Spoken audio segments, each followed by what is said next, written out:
Hello and welcome to Deep Pulls. Here we are with episode 10 of the fun and informative Magic the Gathering pack opening series. We are going back to one of our first episodes and we're going to open up this Kaldheim set booster. Last time we were here, we managed to get 3 rares and a card from the list. So, can we buck the odds and get the ever elusive 4 rare set booster? Let's go ahead and open this up and see what's inside.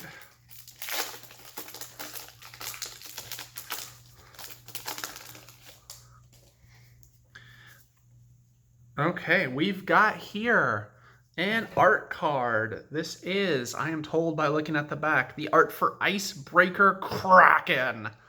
I will say, in all of my time opening these set boosters, I've not yet gotten the, I think 5% chance art card that's got the gold signature on it. But we've got an Icebreaker Kraken. We've also got here an Arctic Tree Line. Once again, we are seeing a snow 2-color land. So this has got multiple upsides over a normal ETB tapped land, both the snow and the 2 basic land types. This one's really funny because, like I said, this without the basic land types, this allied cycle was just printed in Cold Snap, add-on common. So we got it downgraded to common, plus we added the basic land types. A lot of upside on this here. We've got now a Battlefield Raptor, 1/2 and flying and first strike for a single white.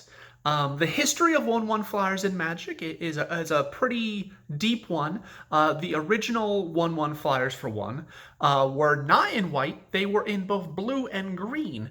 We had the eponymous Flying Men in Arabian Nights, just a human who could fly. A man who could fly, actually. And then I believe in Legends, we got Script Sprites, which was a 1/1 flyer in green for a single green mana, and that was a fairy. It took until the Judgment set for us to get Suntail Hawk, the first 1/1 flyer for a single white. We've gotten upgraded 1/1 flyers with different weird abilities. Healer's Hawk was one of the most recent, had flying and lifelink. We got Rustwing Falcon a while ago, which was a 1/2 flyer for a white. Saw a little bit of play in really aggressive white decks in that standard format. And now we get a 1/2 with flying and first strike for a single white. They're going to keep getting better. I don't think we'll ever get to 2 power, but maybe we'll get something that's even a little better than this. Who knows?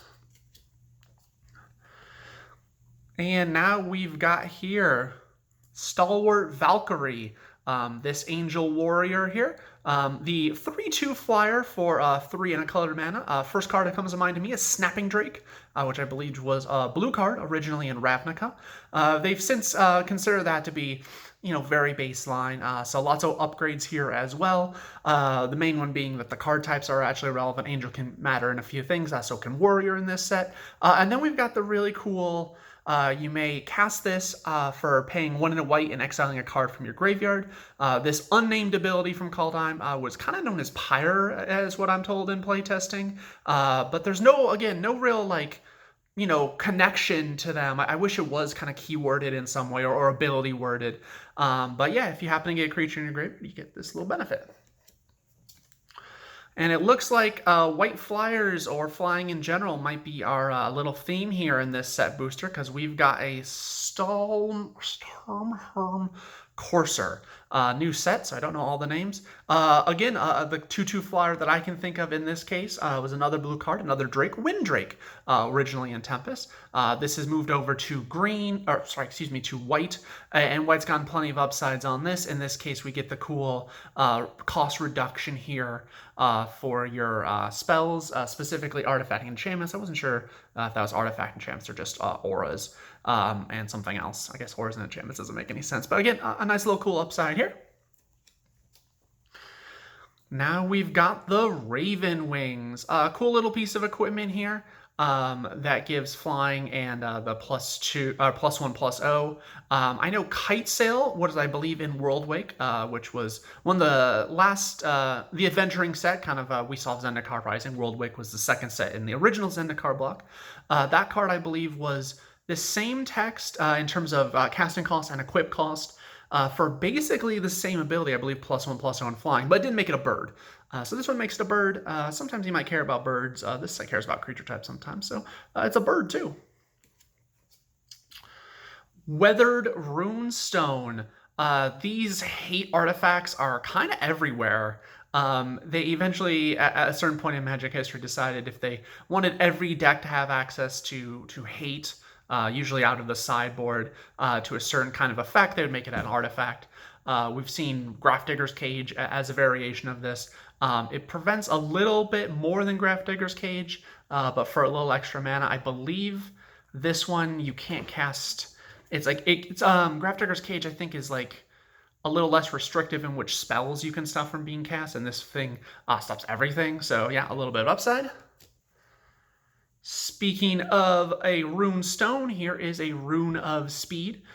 This set of auras, one in each color, enchanted two different permanent types. Or actually, clarify, you can enchant any type of permanent, but it actually gives an extra ability to equipment, which is something I don't recall ever seeing on a actual aura before, where you can equip enchant equipment and give that equipment a new ability, especially when it comes here with Rune Crown.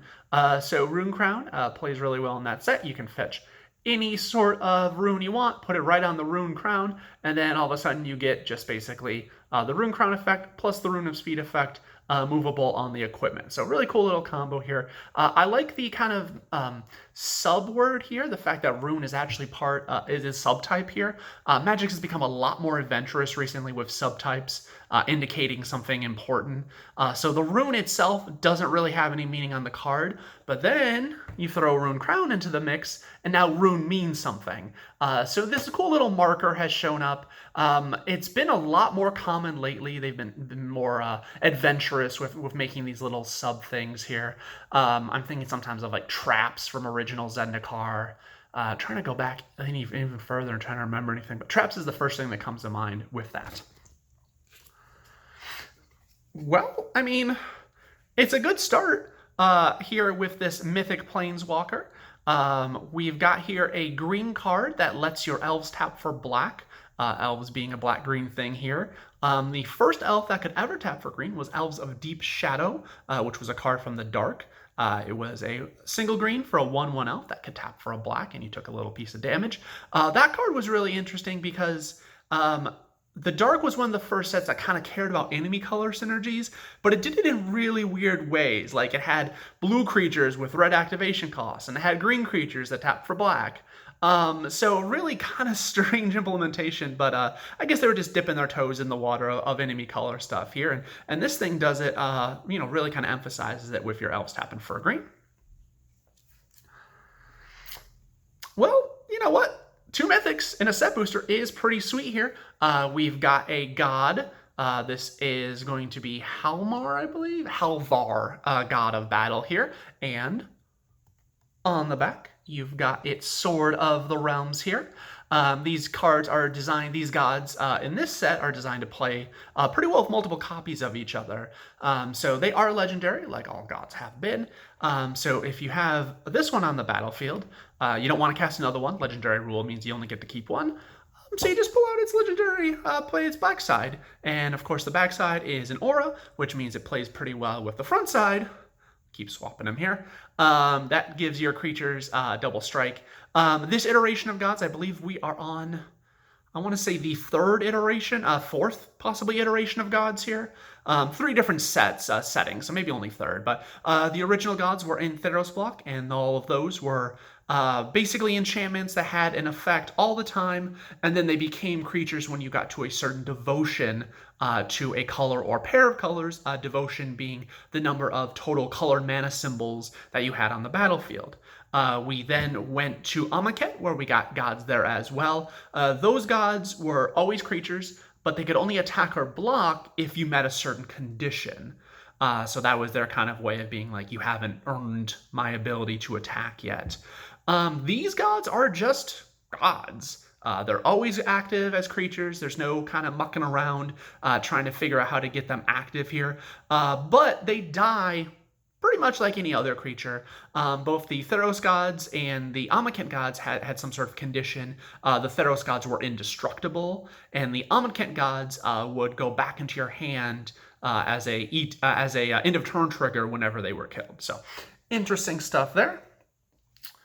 Well, not much of a head turner here to see this after those two mythics. We've got Glittering Frost. This is another kind of card that's seen a lot of variations here. The original variation was Wild Growth, which was a single green in beta and alpha that let you tap a land for an additional green. They decided that that was too cheap. So you're usually only seeing the single green upgraded versions at 2 mana. I'm thinking of like Wolfwillow Haven, which was in Theros. And then you're sometimes seeing these, which give extra mana and also fix at 3. And they usually have some sort of upside. Gift of Paradise had gained 3 life. This one turns your land into snow. So if you have anything that counts snow permanents or anything that needs snow mana, you get this from this card. And we've got our foil here. It is a foil of a card we've seen before, Valor of the Worthy. Just a cute little aura, always gives +1/+1, whether it's on a creature or after the creature goes away by giving you a spirit. And, well, we didn't get a list card. We got a fun little game. So I guess, yeah, you're supposed to, in this game, open up a pack of cards and then choose these weird categories on the back, and then it's like a apples to apples kind of game. It's fun that they made these little cool game cards. I mean, they're all game cards, but like sub-game cards, I guess. Wow, I mean, you know, we didn't get the 3 or 4 rares. 2 mythics is pretty sweet. I'm gonna pull those back up here. So we did a nice job here today. I want to thank you for coming to another episode of Deep Pulls. These Kaldheim set boosters keep going pretty well, so we'll probably open one more in the future here. Thank you again for your time, and hopefully you will like or subscribe or comment down below. Have a great day, and thank you for joining Deep Pulls.